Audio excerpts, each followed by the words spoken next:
نحمده ونصلي ونسلم على رسوله الكريم اما بعد فاعوذ باللہ من الشیطان الرجیم بسم اللہ الرحمن الرحیم۔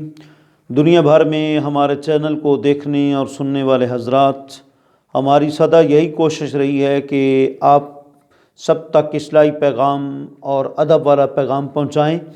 آج کا ہمارا موضوع ہے کہ ادب اور حکم میں جو ہے توازن، اس کی بڑی ضرورت ہے۔ یہ تو مقولہ آپ نے سنا ہے عربی کا، من ترک الاداب رد عن الباب، جی کہ جس شخص نے بھی اداب کو چھوڑ دیا رحمت الہی کے دروازے سے وہ دھتکارا جائے گا۔ یہ مقولہ بھی آپ نے سنا ہے کہ با ادب با مراد، بے ادب بے مراد، جی با ادب با نصیب، جی وغیرہ۔ تو عرض کرنے کا مقصد یہ ہے کہ ایک ہے ادب اور ایک ہے حکم۔ تو الامر فوق الادب، ضابطہ یہ ہے کہ حکم جو ہے وہ ادب سے اوپر درجہ رکھتا ہے۔ ایک بندے کے دل میں احترام ہے کس شخصیت کا، اور ایک اسی شخصیت کا حکم ہے کہ یوں نہیں یوں کر لو، تو پھر بندے کو کس کو ترجیح دینی چاہیے؟ بڑے کے حکم کو ترجیح دینی چاہیے۔ دیکھیں، اس پر بخاری کی یہ بڑی مشہور روایت ہے، حضرت سہل بن سعد الساعدی رضی اللہ تعالی عنہ روایت کرتے ہیں کہ ایک قبیلہ جو تھا عمر بن مناف، اس کے اندر کچھ جھگڑا ہو گیا، تو آقا علیہ الصلوۃ والسلام مصالحت کے لیے، جھگڑے کو ختم کرنے کے لیے خود بھی تشریف لے گئے، اور آپ کے ہمراہ صحابہ اکرام وہ بھی تشریف لے گئے، اور وہاں آقا علیہ الصلوۃ والسلام جھگڑا ختم کرانے میں مصروف ہو گئے۔ یہی آقا رحمت صلی اللہ علیہ وسلم فرمایا کرتے تھے کہ ابو درداء، نماز روزہ سب باتوں سے افضل عمل یہ ہے کہ جھگڑا آپس میں پیدا ہو جاتا ہے تم صلح کرا دو، دونوں دل آپس میں ملا دو۔ تو سرکار نے وہاں اتنا وقت گزارا یہاں تک کہ نماز کا وقت ہو گیا، اور سرکار نے، آپ کو پتہ ہے آج کل کے ائمہ خطباء کی طرح سرکار نے نہیں کیا، سرکار نے ساری زندگی امامت فرمائی اور ناغہ نہیں فرمایا کبھی بھی جماعت کا۔ یہ پہلا موقع تھا، اور اس سے آپ اندازہ لگا لیں کہ جھگڑے کو ختم کرانا کتنی اس کی اہمیت آپ نے اجاگر کی، کہ آپ کے نماز کا وقت ہو گیا اور آپ جھگڑے میں ہی ان کی یعنی صلح کرانے میں ہی سرکار مصروف رہے۔ نماز کا وقت ہو گیا، سرکار ادھر ہی ہیں۔ حضرت بلال بن رباح حبشی رضی اللہ تعالیٰ عنہ، یار غار امیر المومنین خلیفہ اول بلا فصل حضرت سیدنا ابو بکر صدیق رضی اللہ تعالیٰ عنہ کے پاس آئے اور کہنے لگے حضور جماعت کا ٹائم ہو گیا ہے، ہو سکتا ہے سرکار مزید جو ہے وہ آپ صلح کراتے کراتے مزید آپ کو دیر لگ سکتی ہے، لہٰذا جماعت ہو جائے۔ تو آپ نے فرمایا چلو ٹھیک ہے۔ حضرت بلال رضی اللہ تعالیٰ عنہ نے جو ہے وہ تکبیر پڑھی، حضرت یار غار جو ہے مصلی امامت پر تشریف لائے، اور آپ جماعت کے لیے جو ہے وہ آپ کھڑے ہو گئے، اپنے اللہ اکبر کہی، لوگوں نے بھی تکبیر کی، جماعت کھڑی ہو گئی۔ نماز کے دوران آقا علیہ الصلوۃ والسلام تشریف لائے تو عاجزی کا یہ عالم ہے جی کہ بالکل مقتدی بن کر کھڑے ہو گئے۔ شیخ سعدی فرماتے ہیں، دلاگر تواضع کنی اختیار، شبد خلق دنیا ترا دوست دار، تکبر مکن زینہار پسر کہ روزے زدستش ورائے پسر، تکبر بود عادت جاہلاں تکبر نیایت ز صاحب دلاں۔ عز و انکساری کا پیکر بن کر ایک مقتدی کی حیثیت سے سرکار کھڑے ہو گئے۔ اب صحابہ اکرام جو ہے وہ تالیاں بجاتے ہیں تاکہ یار غار کو پتہ چل جائے کہ حضور تشریف لا چکے ہیں، لیکن یار غار کا اور مولا کائنات کا اور اکثر صحابہ کا یہی طریقہ، جب نماز میں کھڑے ہوتے پھر دنیا معافی ہاں سے بالکل بے نیاز ہو جاتے۔ پھر صحابہ نے تالیاں بجائیں، پھر بجائیں، یہاں تک کہ بہت اونچی آواز میں تالیاں بجائیں، تو یار غار کو معلوم ہو گیا کہ آقا علیہ الصلوۃ والسلام تشریف لا چکے ہیں۔ اب یار غار مصلی سے پیچھے ہٹنا شروع ہو گئے، سرکار اشارہ فرما رہے ہیں کہ آپ آگے کھڑے ہوں۔ اب دیکھیں، قرآن کا تو حکم ہے کہ ما آتاکم الرسول فخذوا وما نہاکم عنہ فانتہوا، رسول اللہ صلی اللہ علیہ وآلہ وسلم جس کام کا تمہیں حکم دیں وہ کرو، جس سے منع فرمائیں اس سے باز آ جاؤ۔ لیکن یار غار کا ادب اور احترام کا ایک اعلیٰ مقام تھا جی۔ عشق جو ہے رضا و تسلیم کا نام ہے، اگر یار وفا سے خوش ہو تو وفا ہے، اور اگر وفا سے خوش نہ ہو تو جس طرح خوش ہوں اس طرح ہی کرنا چاہیے۔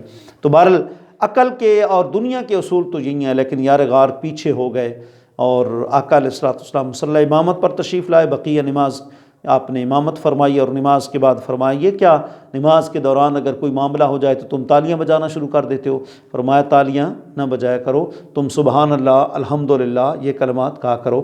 اسی طریقے سے اگر امام نماز میں بھول جاتا ہے، بیٹھنا تھا کھڑا ہو گیا، کھڑا ہونا تھا بیٹھ گیا، پیچھے سے سبحان اللہ الحمدللہ یہ کلمات جو ہیں کہنے چاہیے۔ عورتوں کے لیے چونکہ ان کی آواز فتنہ ہے اور نامناسب ہے مردوں کے درمیان کھڑے ہو کر اونچا بولنا، اس لیے التصویق کو حضور نے مطلب فرمایا کہ تصویق عورتوں کے لیے، التصفیق للنساء والتسبیح للرجال، کہ مرد سبحان اللہ کہیں اور عورتیں تصفیق یعنی ہاتھ کے اوپر ہاتھ ماریں۔ کوئی ایسا معاملہ نماز کے درمیان ہو جاتا ہے، گھر میں نماز پڑھ رہی ہیں، آگے سے کوئی بچہ گزر رہا ہے یا کوئی اس طرح کا جانور آ جاتا ہے وغیرہ، یہ طریقہ بتایا گیا اسلام جی۔ اور اس کے بعد پھر سرکار نے فرمایا کہ ابو بکر آپ نے پیچھے نہیں ہونا تھا، آپ نے مصلی پر رہنا تھا۔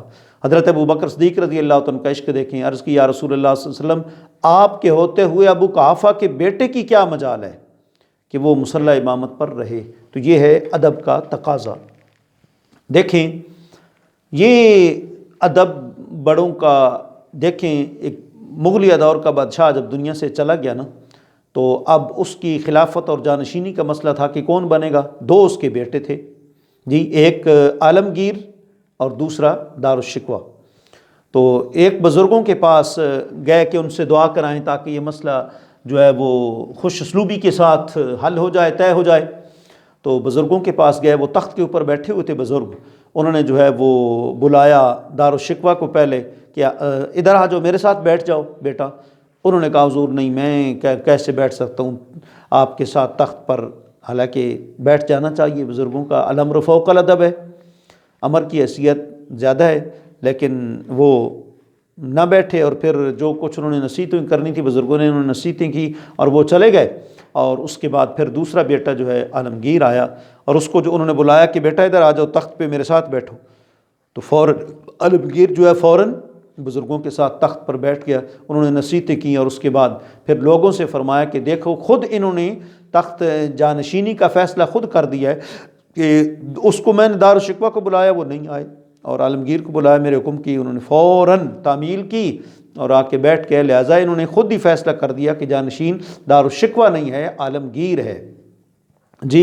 تو اس طرح کی کئی مثالیں ملتی ہیں۔ صلح حدیبیہ کا جب موقع آیا، اس موقع پر جو ہے وہ آقا علیہ الصلوۃ والسلام نے حضرت علی المرتضیٰ شیر خدا کرم اللہ وجہ الکریم سے فرمایا کہ آپ ان سے شرائط وغیرہ طے کر کے تحریراً جو ہیں وہ لکھیں، رٹن۔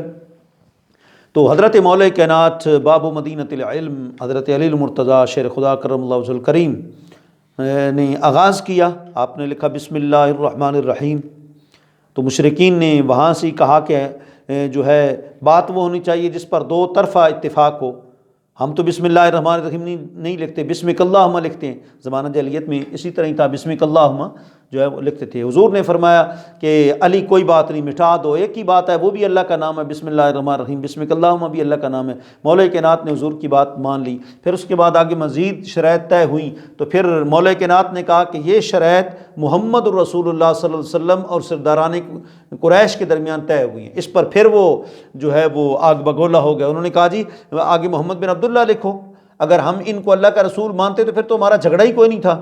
تو پھر آقا علیہ الصلوۃ والسلام نے فرمایا کہ علی کوئی بات نہیں، تم تو دل سے مجھے رسول مانتے ہو، یہ مٹا دو۔ کہا ما انا بالذی امحاہ، حضور آپ کا نام نامی اس میں گرامی لکھ کر علی مٹا دیں، یہ نہیں مجھ سے ہو سکتا، میں نہیں مٹاتا جی۔ پھر سرکار نے خود شفقت فرمائی اور مطلب محمد بن عبداللہ جو ہے وہ لکھا اور معاملہ یوں طے کیا۔ تو اس سے آپ اندازہ لگا لیں کہ ادب کا کیا مقام ہے اور کیا رتبہ ہے۔